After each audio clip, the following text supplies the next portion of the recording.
Hello everyone, I am Stella Quimbo. I am an economist, a teacher, and a researcher who happens to also be the congressional representative of the 2nd District of Marikina City. Before my stint in Congress, I was a teacher. I taught college students like you for 26 years. I was a member of the faculty of the UP School of Economics for 19 years, where I took to heart the publish or perish rule of UP.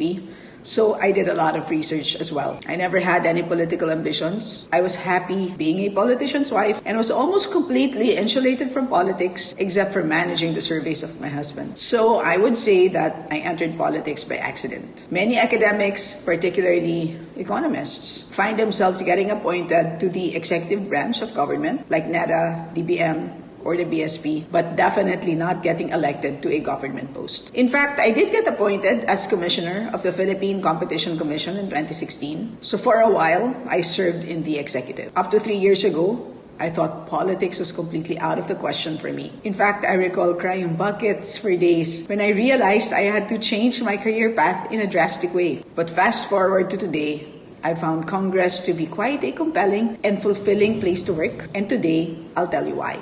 My husband calls me a nerd, and I wear that label with a hint of pride. And also, I really am a nerd. I found that Congress is a great place to apply my skills as an economist. I've been trained to study theories of behavior, test them with data, and make inferences and policy recommendations. Today, everything that I have learned, taught, undertaken as a researcher, and written as a policy advocate, I get to use in actual policy and lawmaking. I get to nerd out every day as I see theory play out in real life. And I get to help shape the future of our country in my own small way. The skills I've personally developed in the academe constitute my toolbox as I navigate through legislation and public service. And I believe that we could, in fact, make even better laws and better policies. And if there were more scientists, economists, data advocates, and technical experts in policymaking, this can be done. When the pandemic hit, it brought about many novel questions. There were many things we didn't understand about the virus itself, like how it spreads, what the symptoms were, whether the asymptomatics can infect others, but also about how we as a society ought to respond to contain the threat. These challenges highlighted the need for technical expertise in government and reliable data to help policymakers decide quickly on the best courses of action and to provide guidance to the public. The pandemic also created an awareness among our kababayans about what they don't know and what they ought to know. Filipinos are hungry for data and want to understand it. I'm sure we've all seen examples of this in our everyday lives. People regularly track COVID case numbers and share statistics like the R0 positivity rate and the case doubling rate. People have also taken an interest in our macroeconomic figures like the GDP growth and unemployment rate, even the inflation rate. Before the pandemic hit us in 2020, the only people I knew who regularly looked out for GDP, unemployment, inflation rates were fellow economists, perhaps some businessmen, and maybe economic students. These things didn't used to come up in casual conversations. Now, everyone, especially the media, has an interest in our economic performance. And I've noticed that topics like our deficit spending, interest rates, social protection programs have become more mainstream. With all this interest in socioeconomic factors, it's a very exciting and important time to be an economist. The pandemic's impact has been far-reaching, reshaping many things that we used to take as given. During this pandemic, we've had to change our ways, especially how we interact with others. We've also encountered a number of COVID-related social or behavioral issues, many of which can be viewed through the lens of economics. Let me give you an example. After some initial medical debate, the jury is out. It is important to wear masks. Wearing a mask greatly prevents your chance of catching COVID, but it also protects those you interact with. But why is it that not everyone wears masks? Or it has become clear that social distancing is important, but how come not everyone practices it? Economics provides one explanation: market failures. As I said, when you wear a mask, it also protects others around you. But when people benefit from something without paying for it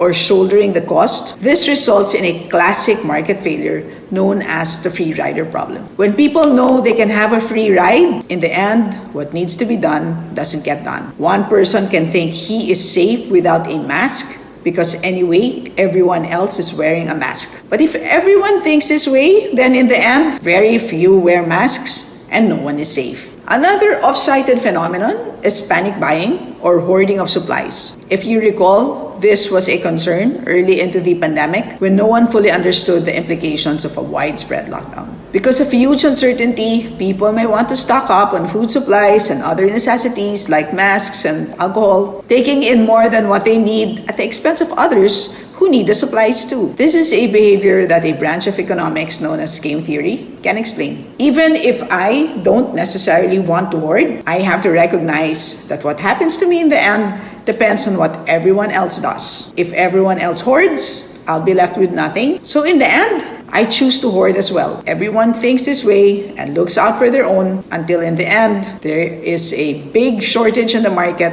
and the prices of these essential commodities shoot through the roof. Economics tells us that these behaviors can be avoided when people begin to internalize social costs, meaning when they begin to understand the larger implications of individual behaviors, or that they basically realize that these so-called self-preserving behaviors actually will result in more harm to them than good. And if government communicates that mask wearing is about also looking out for your neighbor, meaning an act of patriotism as well, and that we must all make sure that we get through the crisis together, perhaps this will make people more inclined to comply. Of course, an obvious but often difficult solution to market failures is regulation. We've seen this with minimum health standards set by the DOH, including requirements to wear face masks in the public and the limits that were set on how much of a product one can buy at any one time at the grocery. Technology can provide solutions. One example can be found in Taiwan. Their government developed a real-time tracker, literally updating every few seconds for pharmacy supplies, so people could easily monitor the available supply in their area, minimizing one's inclination to hoard. And Taiwan did this for N95 masks. To implement these kinds of solutions, we need reliable, transparent information. We need people who can understand the forces at play and who can make use of data tools and techniques to provide solutions. Proper data also helps us see past the noise and the narratives to form a more objective story of what's going on. And mind you, being data-driven is not always about doing nerdy stuff, but it also means having your foot on the ground, or better yet, having your ear on the ground, knowing what's actually happening and finding practical solutions that will work. Or government itself must provide assistance and subsidize the cost of complying with minimum health standards. For example, jeepneys are required to put physical separators between passengers, disinfect regularly, and keep one seat apart per passengers. This is tremendously costly. This means that jeepneys automatically lose one half of their revenues and must shoulder additional costs on top of that. So it is really difficult to expect jeepneys to fully comply. Government must step in, shoulder the costs of complying with minimum health standards for public transportation, a service that is essential to allow people to return to work and reopen their businesses. 1 year into the pandemic, people's livelihoods have been gravely impacted. Businesses have faced reduced revenues, lost customers, and they've had to look for new ways of reaching their customers and of doing business in order to survive. And as long as businesses face these uncertainties, workers are at risk of losing their jobs. So one of Congress's biggest tasks during the pandemic has been to craft economic stimulus packages to help avert economic losses and provide assistance or ayuda to different segments of the economy. To tell you about my role in this, I was actually the first to file a bill creating an economic stimulus package back in March of last year. I filed it just hours before they announced the first ECQ, and then months of hearings and consultations followed that. Eventually, that proposal was signed or passed in Congress in the form of the Arise Bill, but unfortunately, it was never signed into law, and we as a nation had to settle for a smaller economic package, which came to be known as Bayanihan 2. In the past couple of months, I and my colleagues have been working on the latest economic stimulus proposal, or Bayanihan 3. All this time, my economics background and training have been instrumental to our work. In designing such a comprehensive policy, We, of course, have to understand the expected effects of COVID on the economy, how much is needed to counteract this, what form the assistance should take, and how to properly target intended beneficiaries. And of course, COVID has impacted each sector differently, from the farmers to the jeepney drivers to the importers and exporters to the freelance artists to the startups. To figure all these out, we absolutely need data and the analytical tools to make sense of the data. I've personally had to crunch the various kinds of data, like survey data and the national accounts from the Philippine Statistics Authority and the data provided by various government agencies on their respective sectors. One big challenge is presenting the data and effectively communicating what the data mean using ordinary language. Data have stories to tell, and they are non-fiction. All this is to say that I believe that data can certainly make an impact in the way we craft our policies which then shape our day-to-day lives. And there is still a significant gap here that we need to fill. But crafting policy is one thing, implementation is another. Even the most well-designed policies can fail if an implementing agency lacks the capacity. That is why another push we're making in the design of COVID response is the digital shift of the government. As an example, did you know that the first round of ayuda under Bayanihan 1 was disbursed entirely by hand? Imagine giving out over 1,000 billion pesos by hand in 8,000 peso increments. Now, imagine how much better the assistance would be if everything was handed out through digital payments. Not only would this be quicker and more secure, addressing many people's concerns about giving out ayuda, but it could also improve targeting and access. Again, a certain level of technical capacity is needed for agencies to carry this out properly.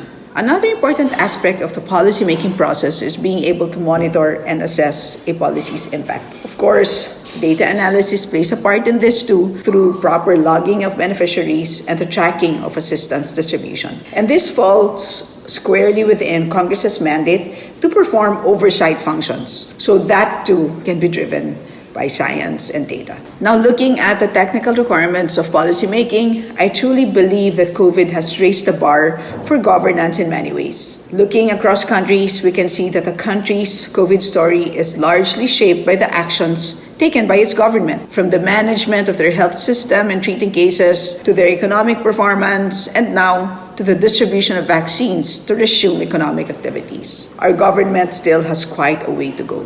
But consider this my open letter to those of you who may be looking for a way to contribute to nation building. Consider that you may find fulfillment in government service. Where I am today, Congress is a place where change can begin. This is the thought that gives me fulfillment in my job today. And as we continue to have fresh graduates every year, I look forward to seeing more promising, hopeful, and intelligent individuals like yourselves come into government and help shape our institutions to better serve our people. I hope what I've shared today has helped build some appreciation for the role of economics and economists themselves in the realm of public policy. And with most of you in school, I hope this encourages you to really make the most of your economics classes. I know that sometimes they can get boring, but believe me, behind each mathematical equation, there are many lives that can be saved. Even if you don't remember all the jargon and technicalities, one day when you're already done with school and are working, I believe that economics can help you spot